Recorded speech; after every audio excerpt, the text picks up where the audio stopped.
All right, welcome to part two of the Module 7 revision video. Just before I begin, I just want to say that if you do want to register for an upcoming crash course in September, the link is down below, so you can register for that, where we will go through exam style questions and also more content like this, but in greater detail. Right, so let's begin into inquiry question part two of this Module 7 video. So inquiry question two just looks at how plants or animals respond to infections. So in part one, we looked at the different types of pathogens that can cause disease and what they do. Okay, so the chain of infection, looking at how it can spread, and now we're looking at responses. Again, this is the big part of Module 7. Module 7 is hard because of inquiry question two. All right, so first of all, before we begin to animal responses and human responses, we're going to look at plant responses. Now, for plant responses to pathogens, it is a very small part of the syllabus. So as long as you can remember some things, you can tell me a few defenses, I'm going to be happy with that. Okay, so plants have an innate immune system. You should have come across this already. Innate immune system means that plants respond to pathogens in the same way for every different type of pathogen. They don't have an adaptive immune system like humans do. Okay, so whether it's infected by a virus or a bacteria, it's going to react the same way each and every time. Okay, so what are some of those plant responses? First thing we have is physical barriers.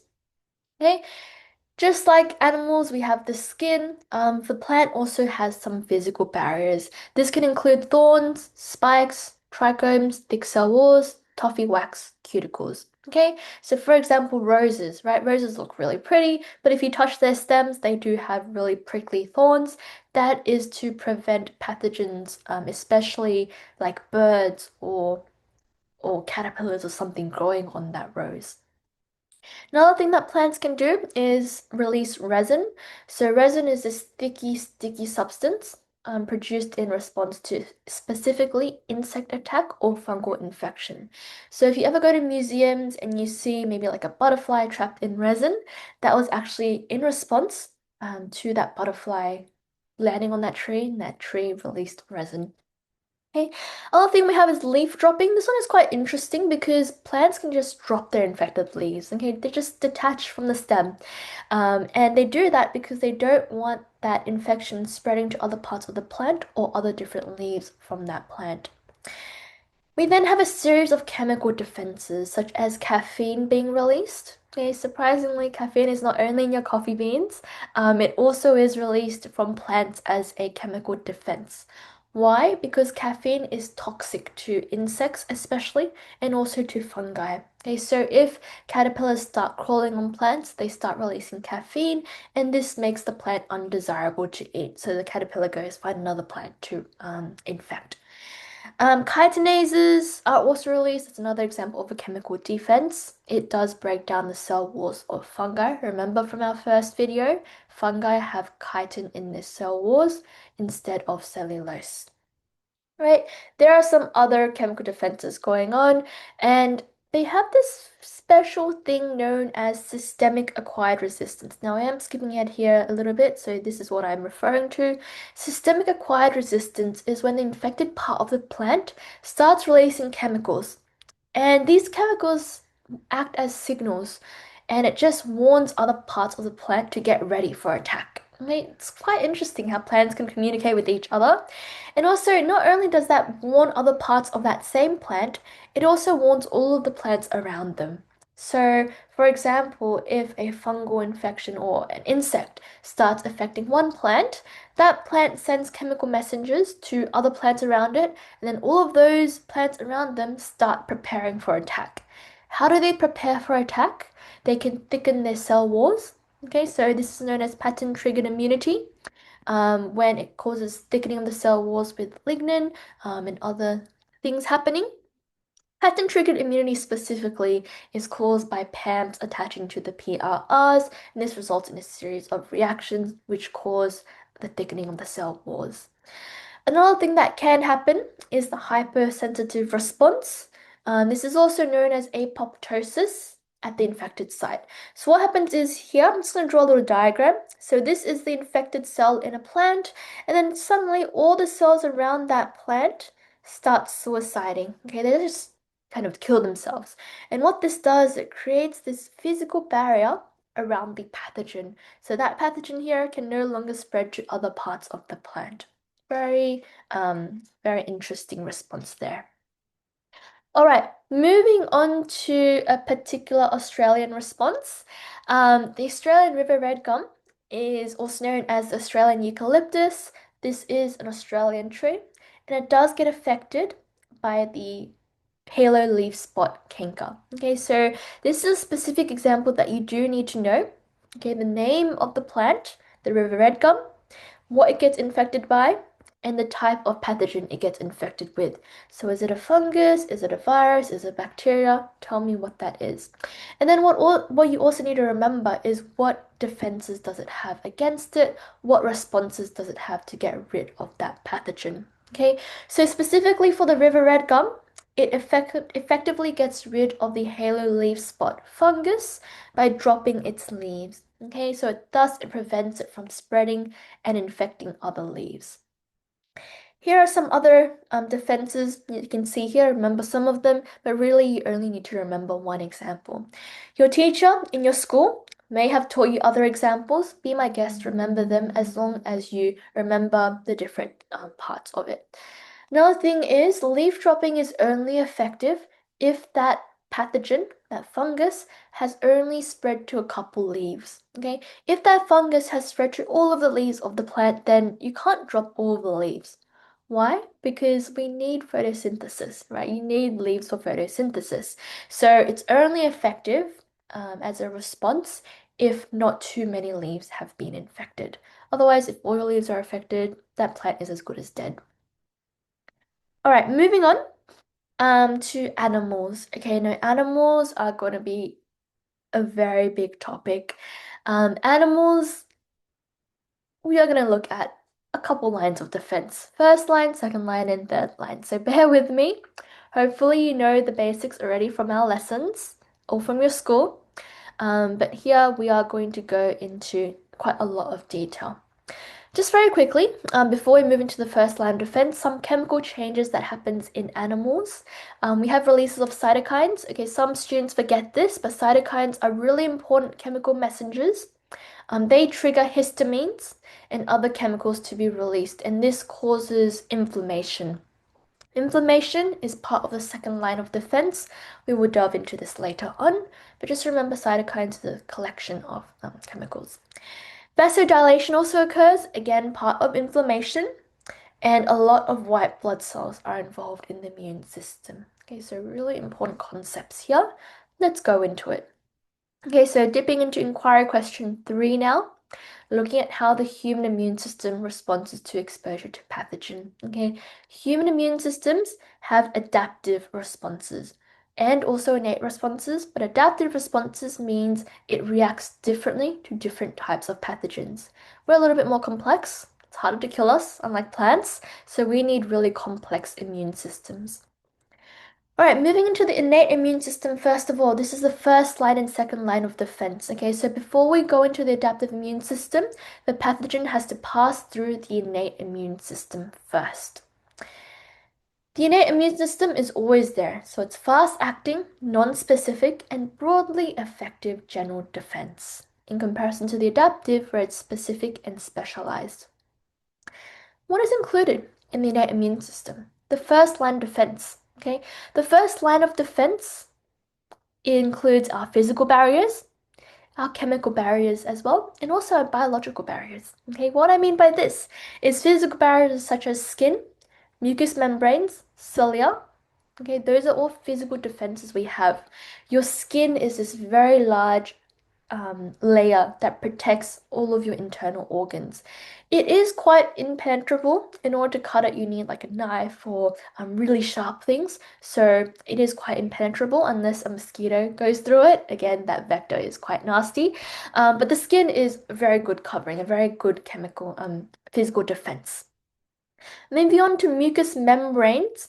They protect our internal organs, and cilia, they beat and sweep our pathogens upwards from our respiratory system. Chemical barriers and bodily secretions include tears, include sweat. And what that does, it just affects the pH levels. And pathogens like to live in very specific pH levels. So if there is sweat, it does disbalance that. And also, we produce fluid. For example, vaginal discharge. It prevents nasty pathogens from going into that area. All right. Um, what I mean by biological defenses, I am referring to our microflora. Okay, microflora is actually made up of microbes. It is in our gut and it is commonly referred to as good bacteria. Okay, what does good bacteria does? It does compete with bad bacteria and other pathogens. Okay, so they compete for food, and if we have a good microflora, it just prevents the overgrowth of bad pathogens. It is necessary for good health and digestion. All right, the second line of defense includes quite a few things. It includes fever, inflammation, phagocytosis, and all of these things coming in. Okay, I really want you to look at phagocytosis, including neutrophils and macrophages, which we will look at just here. But before that occurs, almost every time you get sick, you come down with the flu, you do have some sort of fever. Okay, and what that does is your body just trying to get rid of that pathogen. By increasing body temperature, it creates a hostile environment for that pathogen. So when you actually get a fever, it is good to actually wait a little bit before taking Panadol, because it is your immune system just trying to get rid of that pathogen as best as it can. And by increasing that body temperature, it does slow down the spread of your pathogen, and it does give your body and your immune system a little bit more time to fight off that pathogen.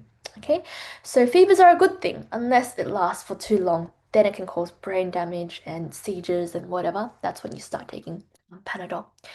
Moving on to inflammation. Okay, that is characterized by heat, swelling, redness, and pain. And remember what causes inflammation? Back to this slide here, cytokines and histamines. Okay, remember that everything is linked in the immune system. Okay, inflammation is very important because inflammation has three main functions: destroy any pathogen, limit the pathogen from spreading, and replace any damaged tissue. Another feature of inflammation is that our blood vessels dilate. What does that mean? It means the white blood cells from our bloodstream, which is our immune cells, they can come rushing to that area of infection.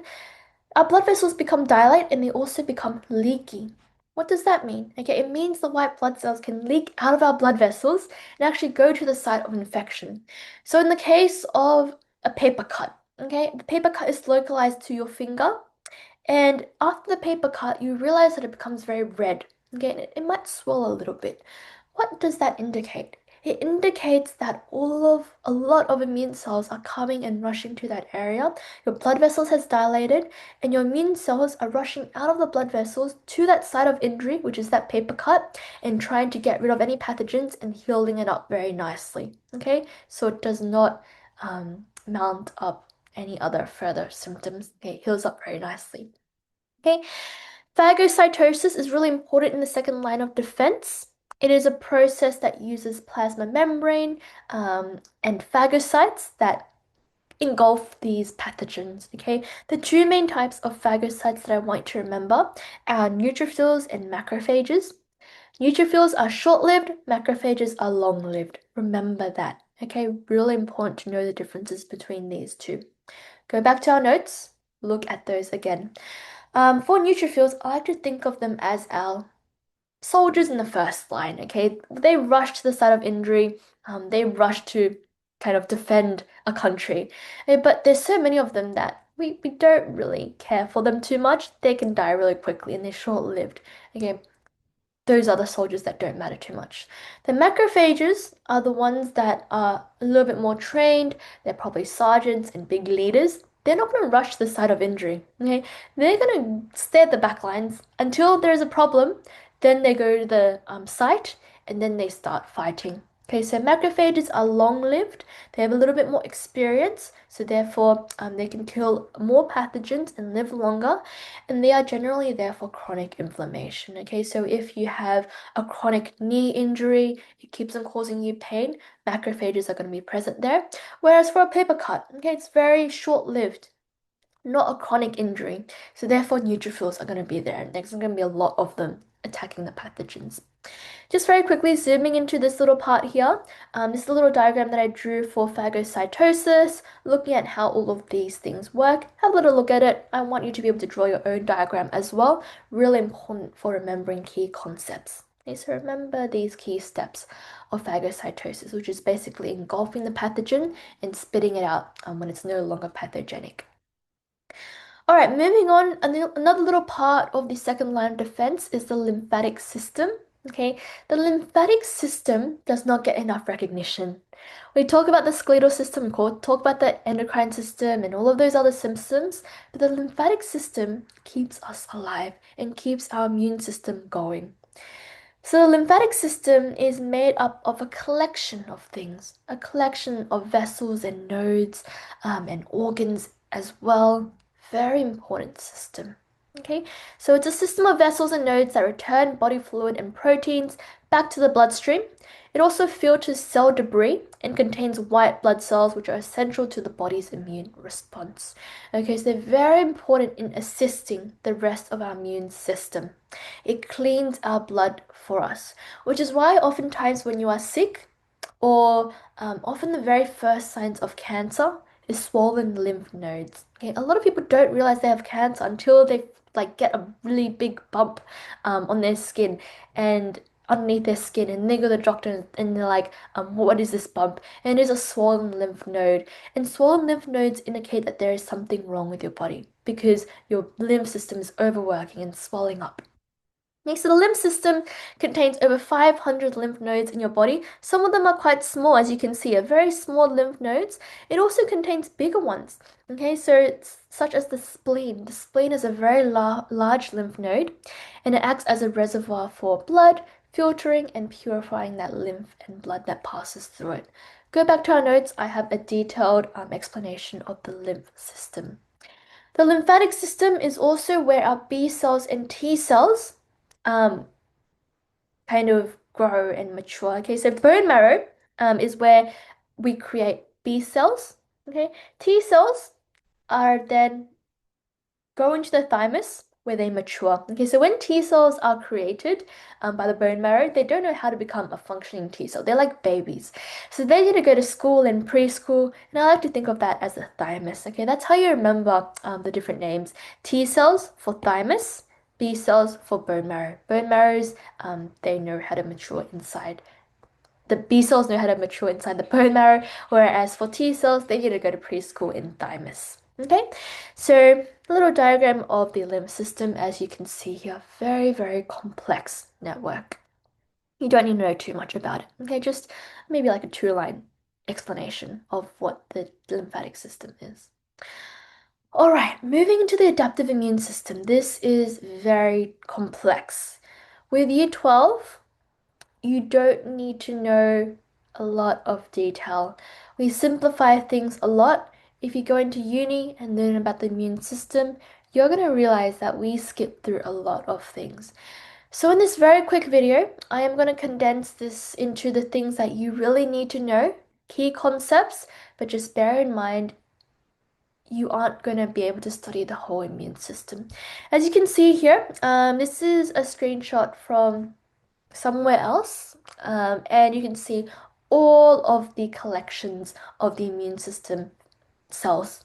You probably haven't seen all of them, okay? And this is not all of them either. There's so many more, but already you can see so many connections.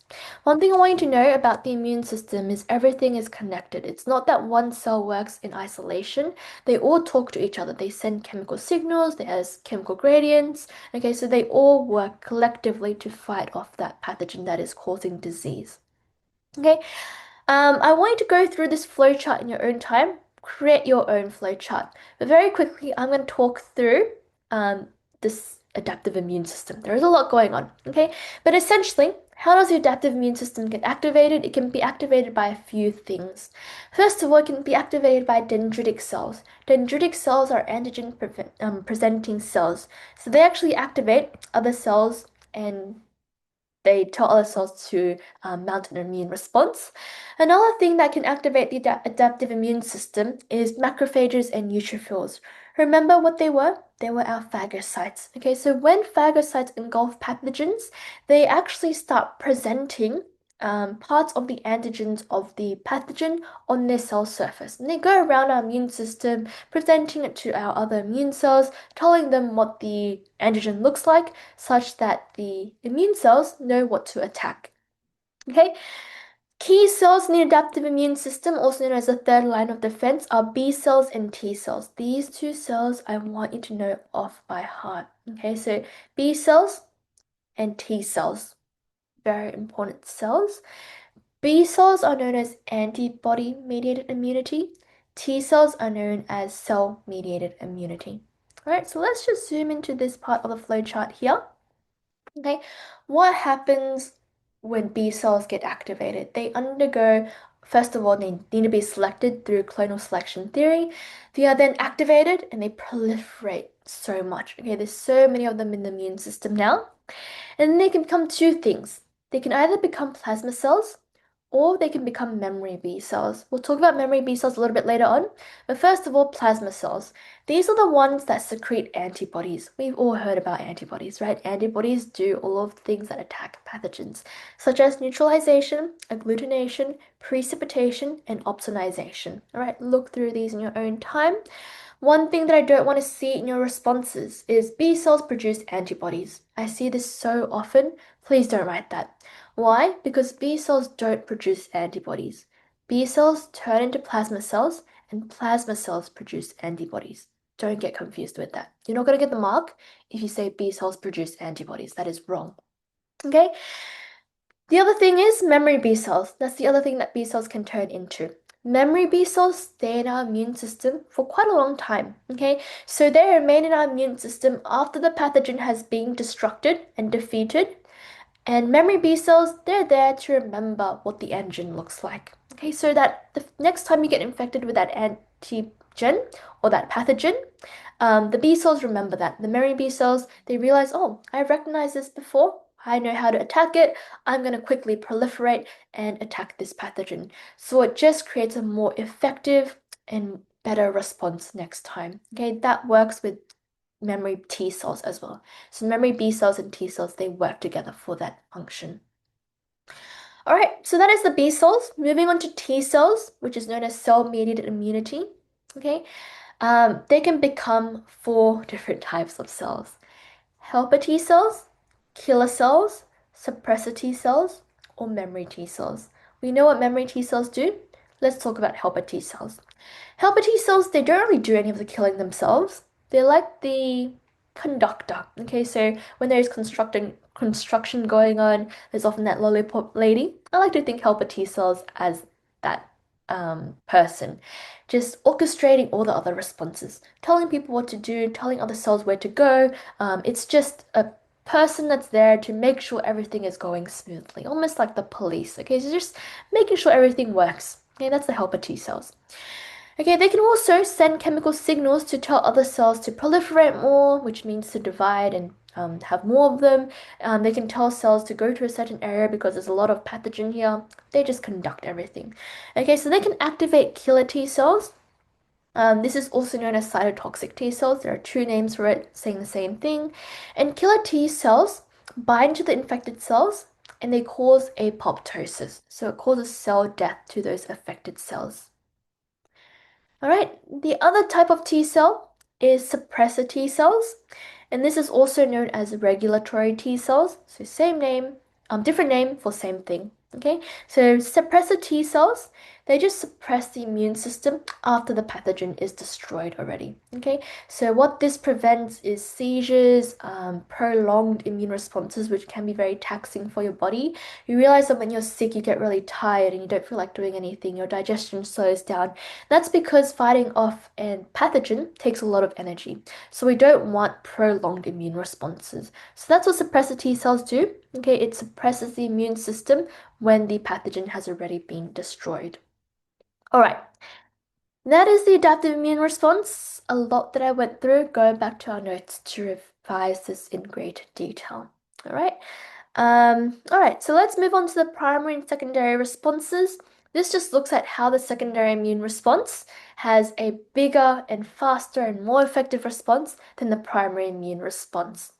I really want you to understand this graph here. I want you to explain what this graph means. Okay, look at the x-axis, look at the y-axis, what is going on? Okay, let me just explain it very quickly. The y-axis is the concentration of antibody. Okay, so looking at how much antibody levels are in our blood, you can see the first time we are exposed to the pathogen, we have none of the antibody. Okay, why? Because we haven't seen it before. Obviously, there's no plasma cells, there's no antibodies being produced. You can see that it takes quite a long time for antibodies to be produced. Just because we need to go through clonal selection theory, B cells need to go through plasma cells then produce antibodies, it takes quite a long time. All right, we then have that primary immune response where we start defeating that pathogen, and then slowly antibody levels decline. Why? Because the pathogen starts slowly being killed. But then what happens? We have secondary immune exposure. Okay, secondary exposure occurs, and then what is this level of antibodies? It's our memory, B cells in our T cells, and just circulating antibodies within our blood still. Okay, so after that, we have secondary exposure. Our memory B and T cells recognize the antigen, very quickly proliferate and mount an immune response, a faster and more effective. What does that mean? It means that very quickly more antibodies are going to be produced, and therefore, very quickly, the pathogen is killed. Right, and now there is more circulating antibodies in our blood system. Why? Because our immune system is like, I've seen this twice now. This is probably going to be a disease that infects me multiple times in my life, so I am going to create more and more antibodies, right? Now, this secondary immune response is very important for vaccinations, which is part of the next inquiry question. So, the prevention of infectious diseases. All right, so watch the next video to look at vaccinations.